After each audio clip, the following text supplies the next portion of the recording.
The murder of JonBenet Ramsey.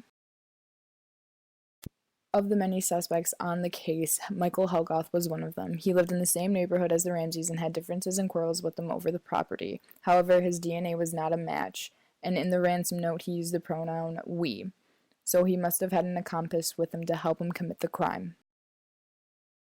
Helgoth was a very controlling and violent person from childhood up to adulthood. He was known for stalking people at night and peeping through windows while dressed in an all-black ninja suit.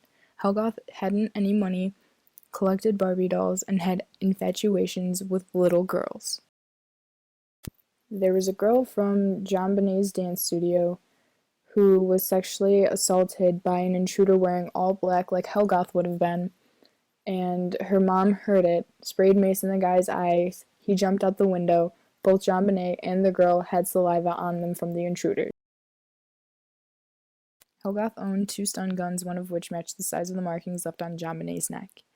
He also owned a pair of boots with the same high-tech logo and had what looked like the debris from the wine cellar.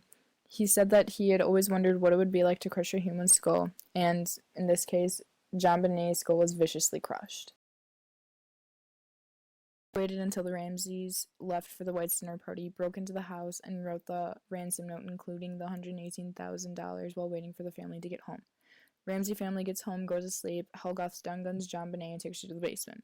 Helgoth assaults her, she resists. He strangles her using the garrote, then crushes her skull, leaving her for dead. Both the accomplices. Just 2 days after Alex Hunter's press conference, where he stated the list of suspects narrows, soon there will be no one on the list but you, Michael Helgoth was found dead in his home from an attempted suicide. What was interesting was that Helgoth was right-handed and the gun was on his right, but the bullet entrance was on his left. This leads suspicion to if he was instead shot, and if so, who was he shot by? Created using Powtoon.